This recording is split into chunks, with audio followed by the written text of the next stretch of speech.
Wonderful. How are you, sir? Hey, Pastor Poju, I'm doing great. How you doing? Very well, thank you. You are in your studio.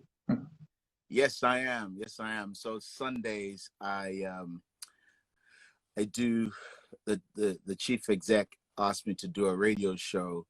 Since we're in lockdown, that's almost an alternative for people who don't go to church. And when Oh, I finished, I just took the opportunity to do some more stuff before we spoke. So Sundays now, unfortunately, or fortunately, depending on how you see it, I spend most of it. Funny, before I left home, my wife was like, "Why do you have to go in?" I'm like, my dad, we, we have to work. Yeah, so I'm at the radio station. Yeah. wonderful. All right. So I just want us to have a discussion, to have a chat. Like I told people, I listened to an interview, a discussion you had with Aaron. And there were certain insights I got from the discussion about life, and we are doing a series in church now, and some of the things you said keep coming back to my mind. So I just want us to go back into those stories. All right. The important thing is I want to highlight the importance of the way we treat people that we come in contact with every single day, Right. and how those kinds of relationships are pregnant with things that we might not be aware or conscious of. But the way we treat people can act as a massive trigger. In fact, I believe that locked in those things, our interaction with people every day and our network is the future that God has in store for us. So I just want to start out. I have some of the stories you said that I'll come up with, but I'll just throw the ball into your court if you have anything to say along those lines. So thank you so much for letting me come on your platform. I said jokingly, but there's some element of truth in it. I said, man, I don't blow. I'm gonna do. and actually, whilst we're here, my younger brother, his name is Bolaji. They call him Big B in Nigeria. He's a worship leader. Yeah. He sends me a message, and he says, bro, you realize you're gonna upset a few people during this live. I said, why? I said, because there are people who've been asking you to do Instagram lives with them, and you've said no. I was like, okay. When we're done, I'm gonna screenshot a couple that he said, because you recognize them. But but for me, it's a great honor to be a part of this conversation, because you've been having some significant conversations over the lockdown, and to get the opportunity to share some of my experiences around relationship. It's a big thing, because that's the substratum of all of us. It's at the core of everything we do, from God to people. I remember years ago I was in Nigeria, and I experienced something which was quite it rang deep in my heart. It was a gentleman who ran for office not long ago, and I saw him. He was driving. I was with a mutual friend. He was on the other side of the road, and the mutual friend pulled up, and he's driving in the car. Well, he's not driving. It was a driver driving him. It's a very small, tiny car. There was no room but they're taking out the front seat on the passenger side so he could stretch his leg. And when the way he spoke to the driver, for me, was just so jarring. And he did that thing that we do in Nigeria, because the class system is so strong in Nigeria. Even the way you talk, I've seen people despise other people because of the accents they have, which is just outrageous. An Irish man has an accent, a Scottish man, a Russian, for God's sake, has an accent. But the way we treat people with accents, just because, and that class thing, was so strong. And I saw the way this brother behaved, and I thought, wow, that is so yuck. And years later, I see him running for office, and I was like, oh, Lord, have mercy. Because, you know, after all the rhetoric, you're only going to get there and just do like every other Negro is doing, you know. So so the relationship thing is quite how we treat people is quite a big thing for me, and I'm learning all the time, you know. So it's a pleasure to be able to talk with a preacher about it, because you'll be able to give the theological side of it while I talk life lessons. All right. There was a story you told about how you got into Premier Music, sorry, the radio station, how you had friends when you were in school that you used to relate with, and how one of them, can we get into that story first? Yeah.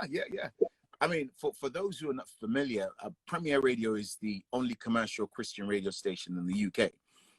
And to get it in context, I mean, the UK is a Christian country, but there's only been one radio station in the last 25 years that the government has given license to broadcast on normal platforms, not on voice over IP platforms, and that's Premier. And so for that reason, it stands alone. So I didn't study radio. I fell into it, and it's part of what I call my "it just happened" story. So it just happened that I'd recorded an album. I was working in Sony. I mean, I was looking after artists like Mariah Carey, Bob Dylan, Maxwell, and I was a church boy. I was a worship leader in church, but I didn't want to do church music for different reasons, which we could talk about some other time. So I was after the pop music route. And a friend of mine and I, my best friend, we decided we'll record this album, which is the album where we get Our God is Good. And we will say Our God is Good.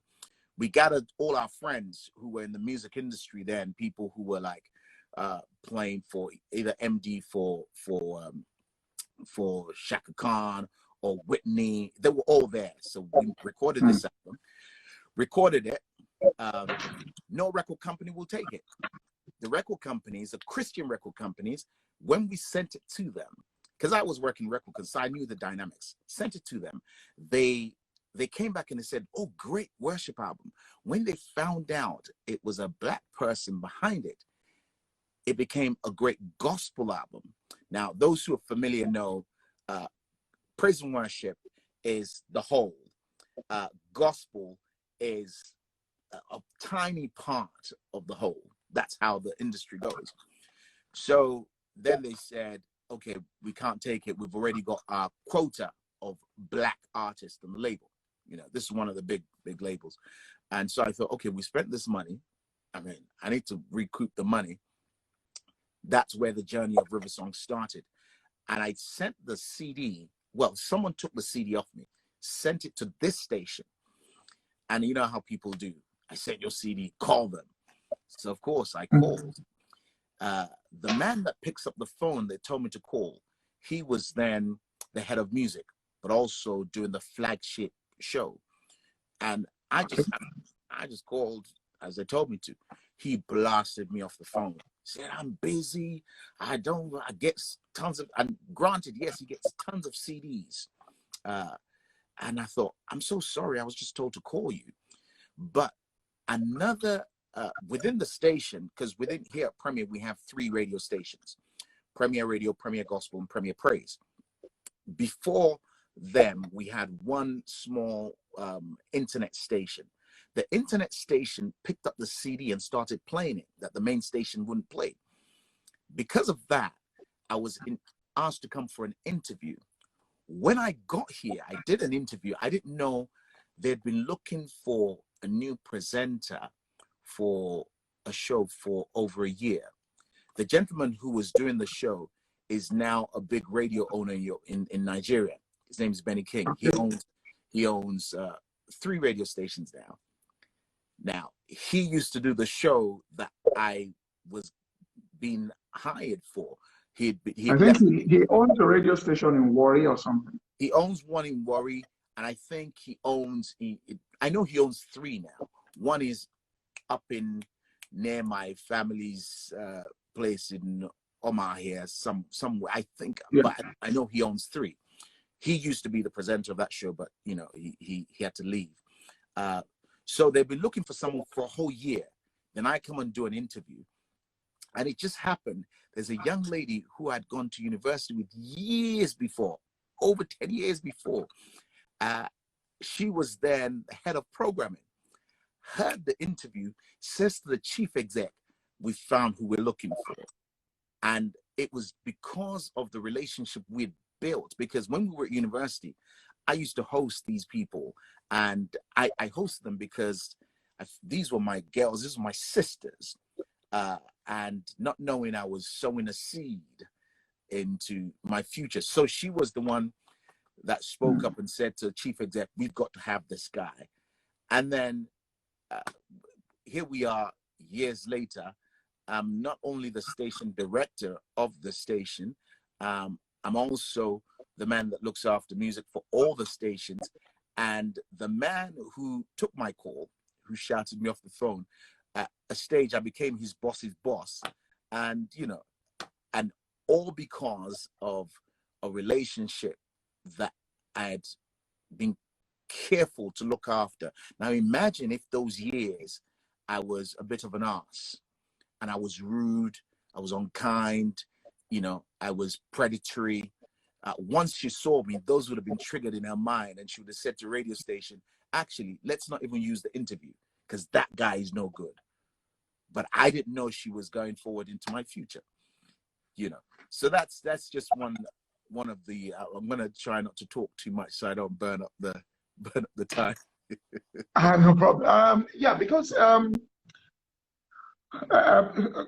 my drive in this, I mean, if we look at it, I mean, I've been doing a study recently, and I found out that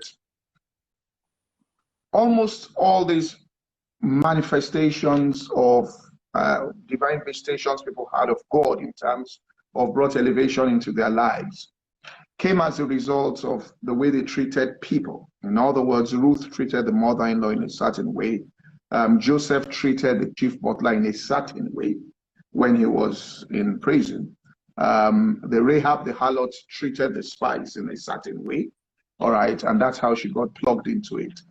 So, I mean, the whole idea is that for people to understand the gravity of people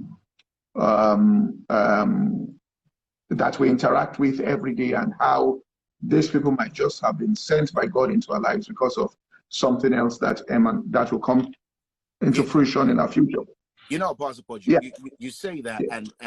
and a lot of people might miss it because we look at you at the now, and we don't have the benefit of the journey, and it's not something that you can keep telling, which is why people like you write books or we make a documentary about you. But people like you and the Daddy Gios of this world, of course, I know for you be like, okay, Daddy Gio is, you know, he's Premier League and we're just trying. But the reality is you occupy the same space as pastors and seers over the nation. So we look at Daddy Gio now and just marvel, and most people would always make reference to the mysterion of it, the power of God in his life. But I remember having the opportunity to sit down with him in Dubai once, and was doing an interview, and I discovered there was a Reverend Akinyemi who was his headmaster when he was in school. You know, who was the man who was responsible for, to a degree, sponsoring him through. Now, imagine if that Reverend Akinyemi hadn't been good to this man to help push him through to get his potential out. You know, we wouldn't have a Enoch Adejare Adeboye. Or you think in his years, there's reports of his years at I think it was called Okebo Grammar School, where he was teaching math, and his reputation was that whenever he will teach, students will flock into his class. Now, you know, teachers, and especially teachers in Nigeria, and then when we're talking way back then, these are teachers that will beat you black and blue.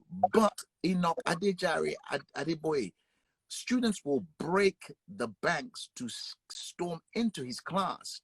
So clearly, he had a way of treating people, and which was what we now see playing out in. I mean, how on earth does he go from joining the church in 1973 to becoming the GO in 1981? There were people who had been in the church for 30 years before him. How on earth? I mean, we read reports of Pa Akindayomi spending weeks with GO and his wife that he never did with anyone. You don't do that with people who are not nice or people who don't treat you right. And our proclivity is to look at the mystery of God part of it and forget that actually you can be. And how many preachers, Pastor Poju, have you seen in your journey where they can pick up word of knowledge like it's nothing? They can, and then after they finish ministry, they are so horrible that you think to yourself, I don't even want to be around you, let alone you come on my platform. So there is something to be said for how you treat people, because hidden in that is and how do you even know that that person you're looking down upon or maltreating at that point, God doesn't want to introduce a stream of peace or release into their lives?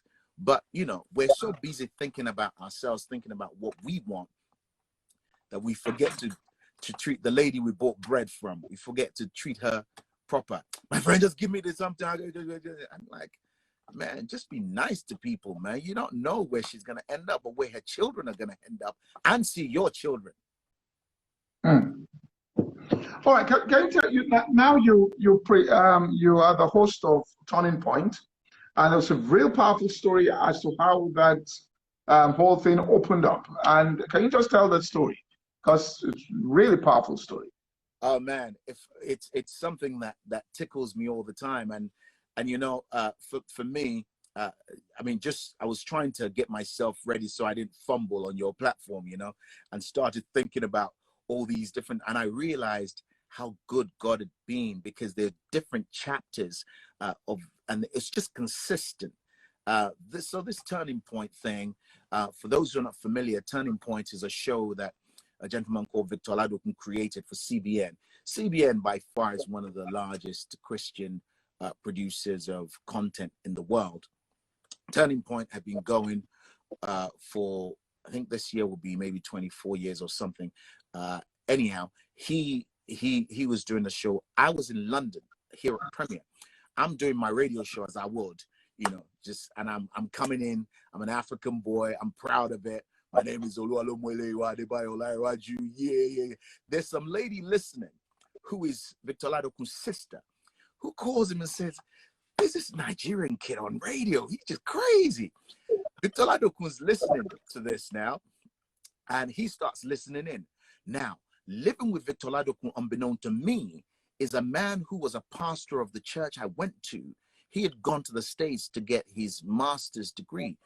And I'm one of these people that when I think of you, I'm going to reach out to you. I'm going to send you a text. What's happening? You know, drive by, just saying hello. And I'm not doing that to see, I'm not paying it forward, as it were. And it's something we see a lot with the world that we're in, world of church, and especially with musicians. They would pay a lot forward because they see Pastor Poju stage, and I really want to go there, you know. But for me, it was just, and I've always been like that from when I was young. So I'm looking for this pastor. Pastor Charles is his name, you know, and I can't find him because I'm just like, I wonder how he is. Is he okay? Not knowing he's living with Victor Oladokun, right?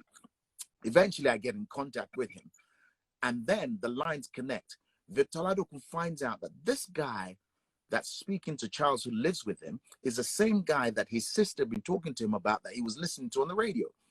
So we connect, and he invites me and Riversongz to come and sing CBN. Now, that's a big deal for us because I've been invited to the States to come and sing on a TV show. And we go. I mean, I get paid for it. It was amazing. It was fantastic. We finished the show, and he says to me, "How would you like to take over this show after I'm done?" Of course, I'd love to. I mean, I'm not thinking about I don't even know the magnitude of the show. Here is a show that's on almost 200 stations around the world.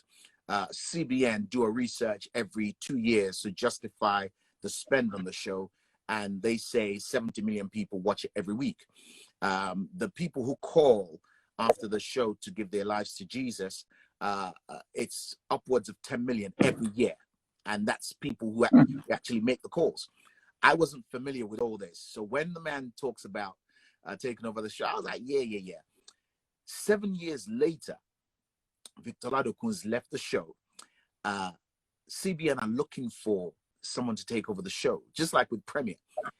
And they tried different people.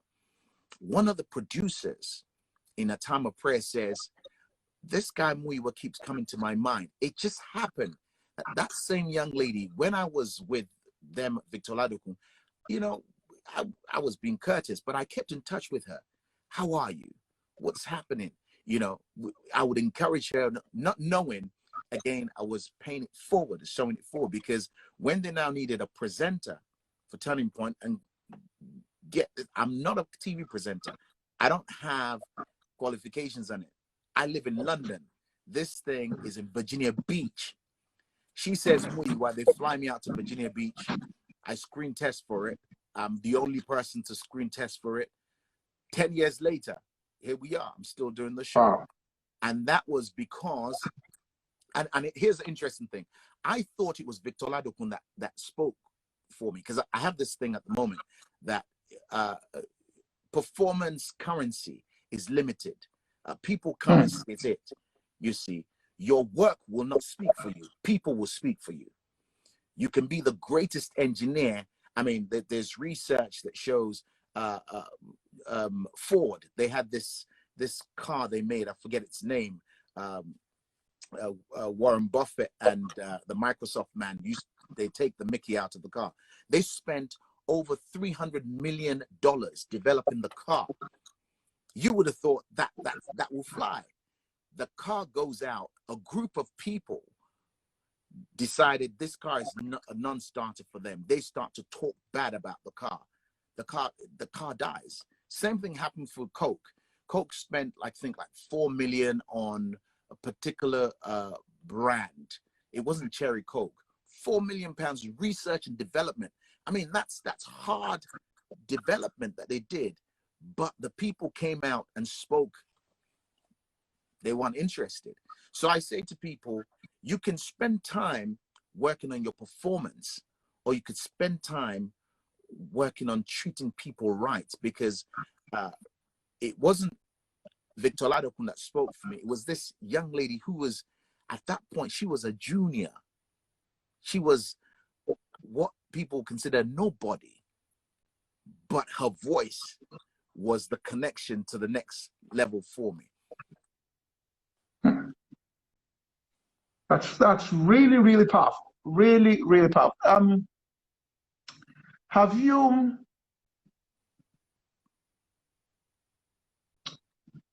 ever gone through a cycle where you met with somebody, all right, in the future that you knew in the past, who maybe things didn't go right with you in the past, and then suddenly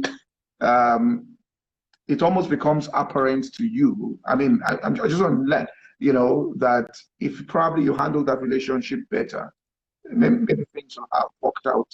I just want to know, because just in this conversation, the Mr. King you spoke about, I just recalled him years ago. He called me and was talking about so I didn't even know he was in Premier and all of that. So I mean, the times where it's such a small world, all right. And finally, one time I went to preach in Warrior and I saw him. He said, "Oh, he's going to interview me and all of that." So it's such a very small world that It's a small world. It's a small world, and you don't know, and it's not for that we now live in fear and think, oh, I don't know what's going to happen. Just live, just listen to your preacher and live according to the book the preacher says. It's real simple. Even if we make mistakes, the amount of times I've bumped into people who have Ah, man, they looked down their noses at me, and forgive me. I'm just thinking of one right now. Man, dude looked down the nose at me, and there's this picture just comes to mind. There's a young lady. She's a renowned name. She came into our studios. She looked me up and down. Didn't realize who I was, and you know, for the last maybe 2 years, she's been trying to get back into the company. I haven't stopped her. It's just her behavior is spoken for her. It wasn't just me. She looked up and down. It was other people, you know, and you know, people don't realize. I tell you a story. Recently, we hired this studio out to a film crew.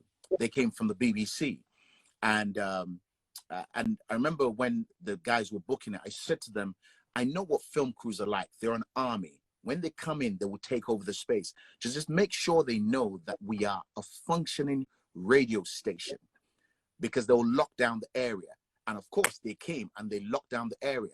And now I've got presenters on air. I've got people in news trying to do news. I'm not going to let you come and disrupt our service. We're live. And I think the fact that, and on that crew, there was only one black person, and she was the runner. The runners are the most junior in the film setting. And I think the fact that I kept pulling them up and telling them, listen, guys, you need to stop this, must have annoyed someone, because there was a guy who came along. He was a crew hand. You could see he wasn't one of the producers. Came up to me and he said to me, you remind me of someone. He said, I'm sure I've seen you on the BBC. So of course, my ego, the egotistical side of me says, yeah, he must. I mean, I only did 5 seasons on Songs of Praise, which is our biggest religious program on the BBC. I was on it for 5 seasons, so he must know me from there. The humble side of my head was like, maybe he thinks I'm Kamla Dumont, you know, late Kamla Dumont. Yeah. That was the humble. Can you imagine? That was the humble side of my head. So I thought, maybe he thinks I'm Kamla Dumont. Then this man says, I know. Remember when that cleaner was taken on air the BBC by accident?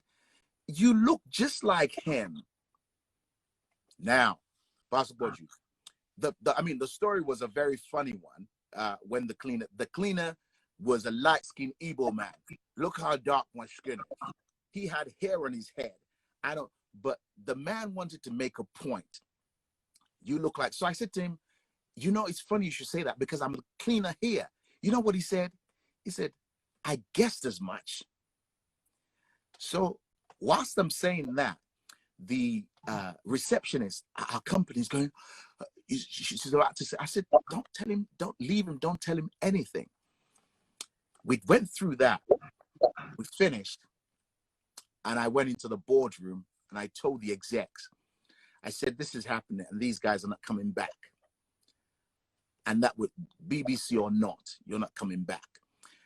And it was interesting because for the guy, I reminded him of a cleaner. Now, at that point, the other thing was, at that point, it needed me to learn a lesson that there was still some bits of ego inside of me that thought, how dare you call me a cleaner? I mean, but what's wrong with being a cleaner? There's some of the people that have saved our lives during this COVID. Without them, we won't have clean hospitals. But for me, I was so high-minded. How dare this fella call me a cleaner?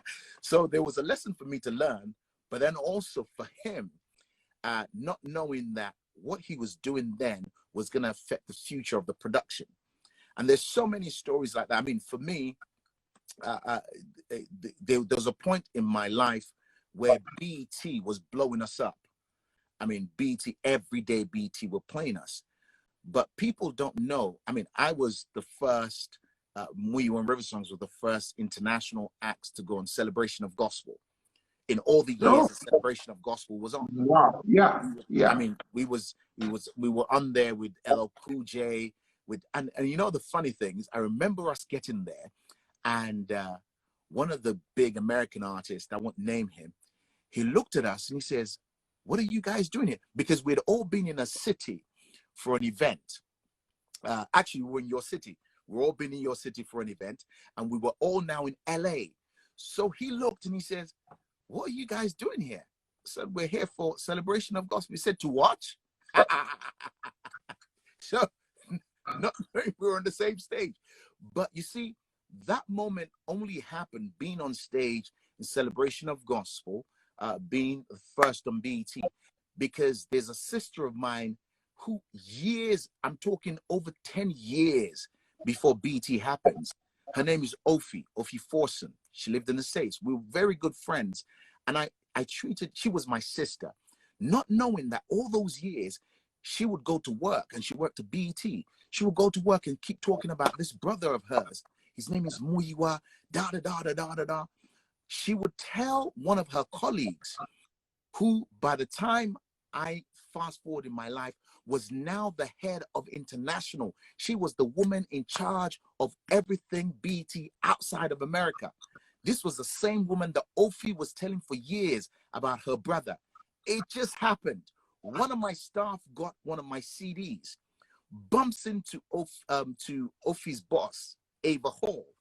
Now, again, this member of staff, she didn't have to. She had the CD when she met the BET woman at the point where BET were coming to the UK. They were breaking out internationally. And she says, Miss, have a listen to this. Now, it just happened that Ava, who's now, she used to be a junior, she was with Ofi, had heard about this Muyiwa guy, gets a CD, now she's the boss, and she says, is this the same way? Calls Ofi and says, is your Muyiwa blah, blah, blah, blah, blah, blah. She says, yes. That's how she opened the door of BET. Now, there were better singers, better songwriters, but the fact that I treated Ofi the way I did, and she'd heard it for years, she was keen to meet me. But I mean, the music had to be half decent, but it was all because of relationships. And I could go on and on, how we ended up on tour with Stevie Wonder. It was because of a relationship for years before. There were others who were more qualified, but I get a call from Stevie saying, want you to tour with me. And you know, there's so many of those stories I could tell. Well, all right. From just listening to your stories in the environment which you live, I just want to address this. It seems like, I mean, not seems, apparent that even in developing your careers, there are repeated opportunities to get severely offended by the way you've been treated. All right, that call of skin or whatever it is. I mean, everybody goes through that. All right. I mean, the scripture says it's impossible, but offenses will come. So how do you handle that? You know, because I'll give someone like President Obama and Barack Obama, use him as an example. I think one of the reasons why he rose up to become president of. All right, so I was saying that President Obama, I think his ability to manage even racial offenses and not overreact to those things and be able to have another perspective than just, all right, anger and, you know, and all of that, I think was one of the major things was responsible for him getting to, because I think what happens to people is that, you know, at the point where you get offended in the way you're treated, it caps your growth and your development. So if you can't, you know, survive those kind of things. So are there examples, I mean, from things you've said here, how do you handle those things? No, I think you have to be committed to personal growth yourself, and we can use all sorts of self-development language for it, but it's all rooted in scripture. I mean, and you have to come to terms with the fact that if John the Baptist will get upset about Jesus, I mean, John was the man who in his ministry, Jesus heard the voice of heaven. John was the brother when he was in the womb. Him and Jesus were kicking at each other. Yet at some point, he sends his disciples to John. He sends his disciples to Jesus. And it's interesting thing, and I know you preachers have a lot of fun with that text, because there's a suggestion in the text that actually when they went, they weren't just going to ask a question, they were going to disrupt the meeting. And yet Jesus said to them to go back at the end of it, said, go back and tell John not to be offended. So offense is going to come, but for me, how have I dealt with it? I think in my family we have one rule, one of the many guiding principles, and that's rule number 6. Rule number 6 is don't take yourself so seriously. You're not that important. And that was it was coined by Benjamin Zender, who is the conductor of Boston Philharmonic Orchestra. Oh, dear. All right, thanks guys for your suggestion. I should go off and come back on. I think it has worked. Yeah. All right, so back to what we're talking about, offenses. So yes, so offense. I mean, it's gonna come. It's gonna happen. I think a number of things to just speak to my particular situation. It's not just the disposition I have, and I hear people say a lot. I was talking to one of the assistant general overseers in the Redeemed Christian Church of God a few days ago. We're talking about some things, and he used this term. He says, but you know, you grow up around white people, and you grew up in London, and actually I think that's a misnomer. It's not that there's a white mindset that allows humility. I mean, there are people who are black who are humble, there are people who are black who are haughty, there are people who are white who are the same, but it's you yourself learning that you're not perfect and you need to grow. So in my family, we have some guiding principles. One of them is something called rule number 6. Rule number 6 was coined by Benjamin Zender. Benjamin Zender was the conductor of Boston Philharmonic Orchestra. And rule number 6, it sounds crazy, but rule number 6 is don't take yourself so seriously. You're not that important. Now, as simple as it sounds, it's so profound, because the reason we get upset a great deal of the time, it's not even because of inequity. It's because of our "you know who I am" mode. You know, how dare you? But so for me, over time, and then as a person and as a family, we're aware of the need to continue to learn.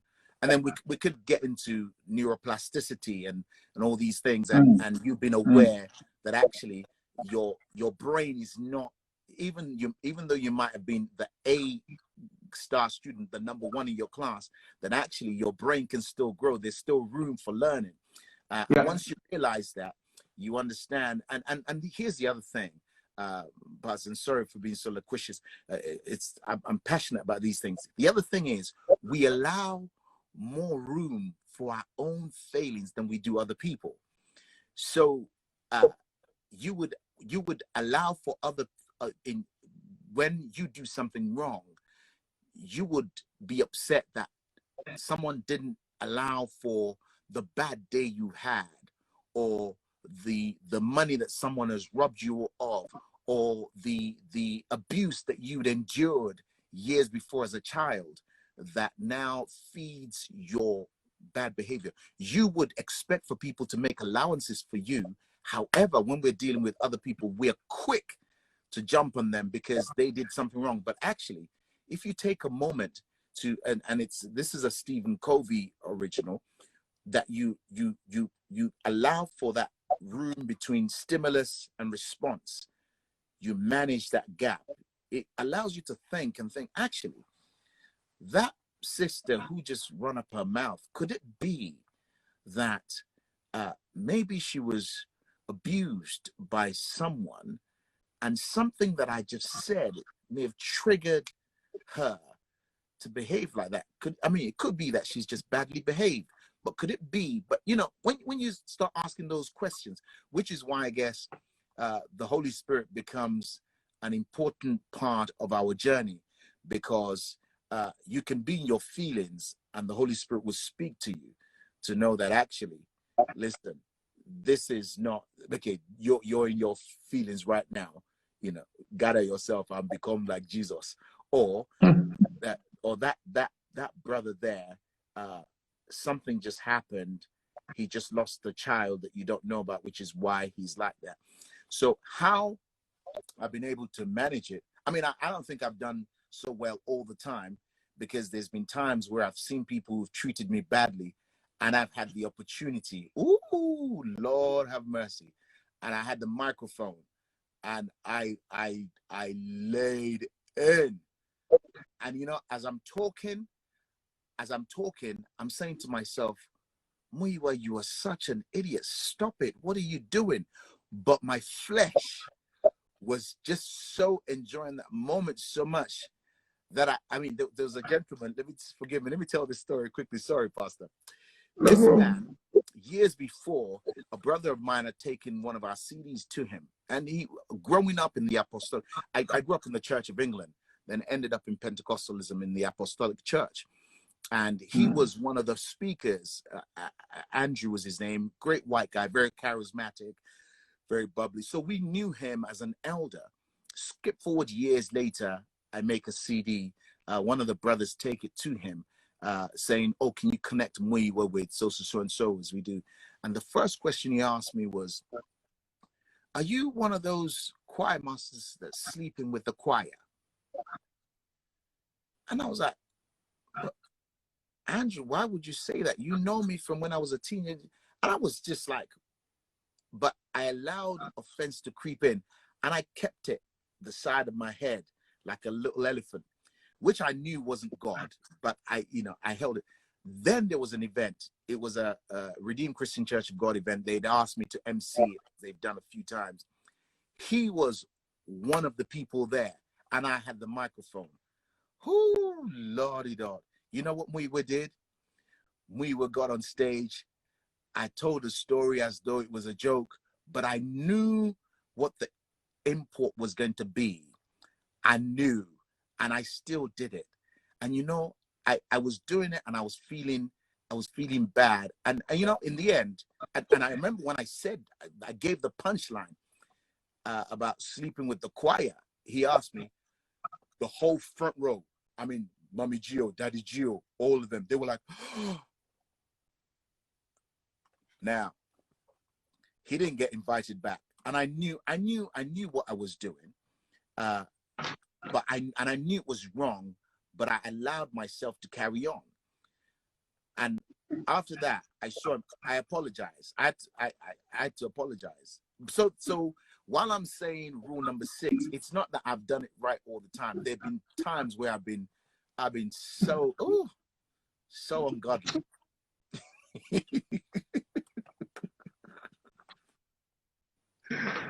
All right, as I bring this to a close, I'll ask you this question, and then the last question I want to ask. This question is, what are the 3 most impactful books you've read? Woo! 3 most impactful books I've read. I guess it'll be unbecoming if I didn't say the Bible. But there's another book that made a huge difference in my life. A book called Good to Great, which was introduced to me by Mensa Otabil. And another one of those relationship moments. I was at Megafest. This was the only time it was in South Africa. I've been invited to sing. I've come up stage, and we're in the green room. Well, it wasn't a green room. It was a classroom. And some of the guys who know how to climb the career ladder, they were with Bishop Jakes in a special area.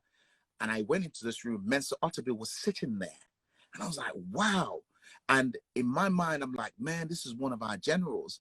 So I just went to sit with him, just to talk to him, and just try and, I thought I was going to help him take his mind off the fact that he's in this decrepit area. And that was how he introduced me to this book, Good to Great, which it changed my life. So that's one. 7 Habits of Highly Effective People, and then the series 7 Habits Highly Effective Families. That was another one. I know those are 3 so far, but Nelson Mandela's autobiography was a big one for me as well. Just off the top of my head, those are 3 books which made a significant impact on my life, my family, and my worldview.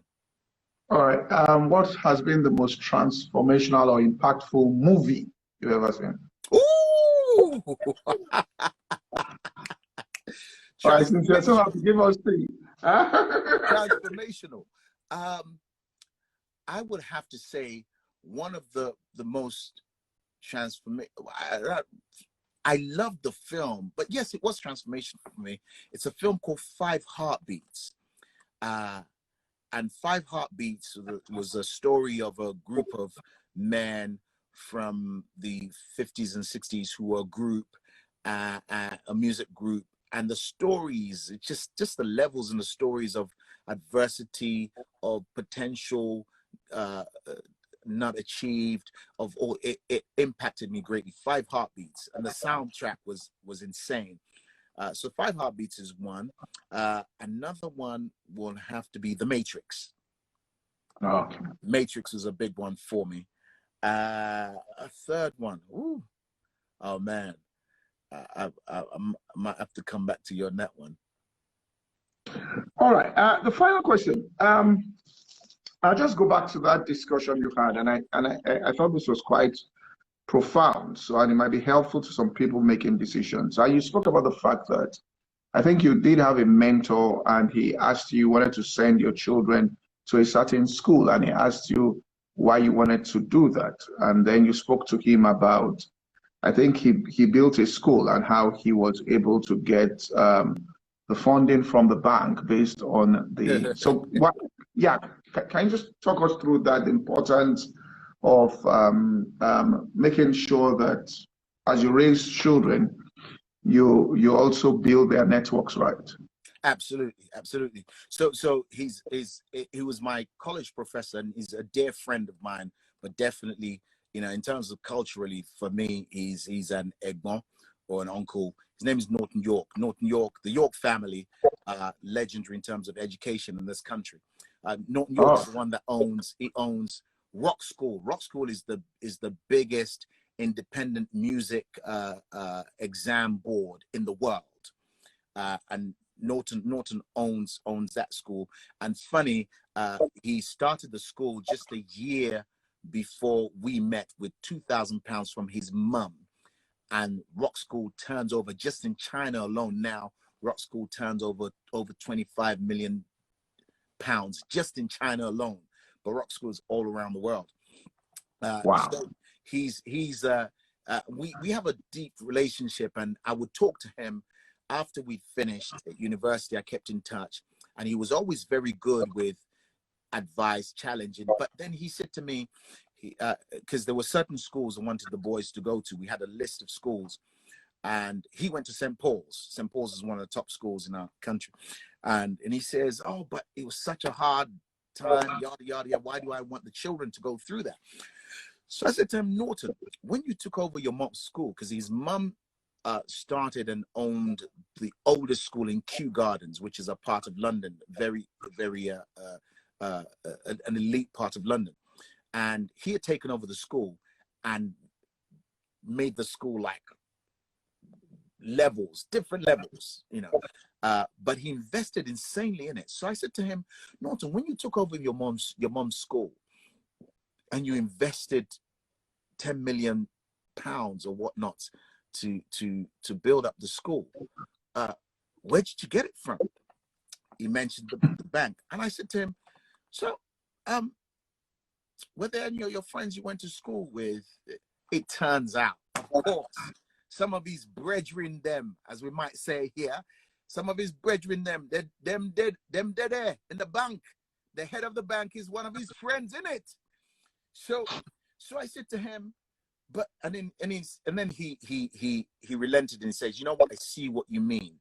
It's the network, and research shows that actually what your kids get from the private school system, I don't know about Nigeria, but certainly the private school system here, it's not the academics or the academic know-hows they get.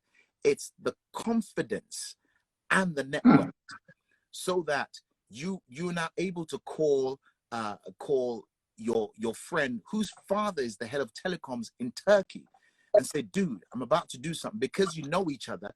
And I saw that. There was a birthday event that I was asked to MC, a gentleman called Agwiruku. Agwiruku is like, they call him the Jagaban, using some terms here in my country. And he had his birthday. And then I saw like a group of them at the birthday, his 50th, which is years ago. And it was explained to me that those guys, they were significant in business, in religion and all that. But it was odd. All of them went to the same school. All of them went to Igbobi, a school called Igbobi. And so I mentioned it on stage, and they all stood up and started singing the Igbobi song.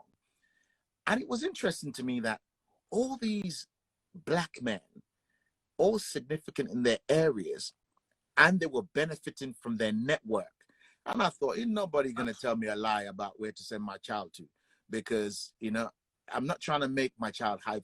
I'm trying to put my child in a space where the best of minds are their friends, because that would help them grow.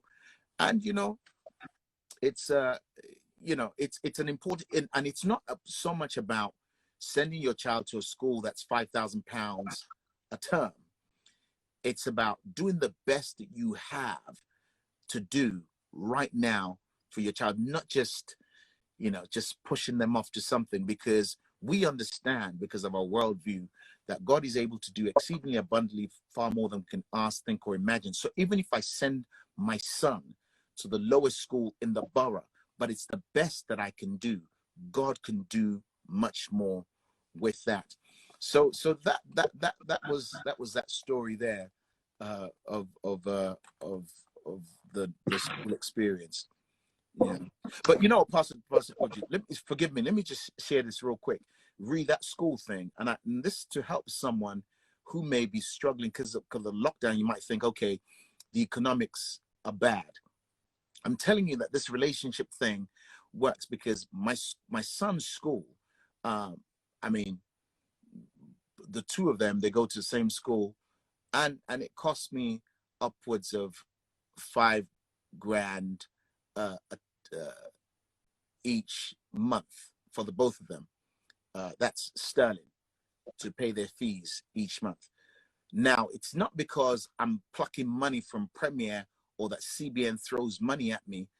It just happened. There was a gentleman, Pastor Brent. He had been on my mind for ages, and I've been trying to reach him, and I couldn't find him. And at one point, actually, I was like, what's wrong with this dude? He's not calling me back. Then I realized, another guiding principle in my home: if I'm calling Pastor Poju, it's me that wants to get Pastor Poju. I will keep trying Pastor Poju until I get him. But a lot of us, we get past, he's not calling. No, just get. I mean, is he more busy than Jesus? But this man, I kept going, and I found him. And when I found him, I discovered that he'd been going through such a difficult time.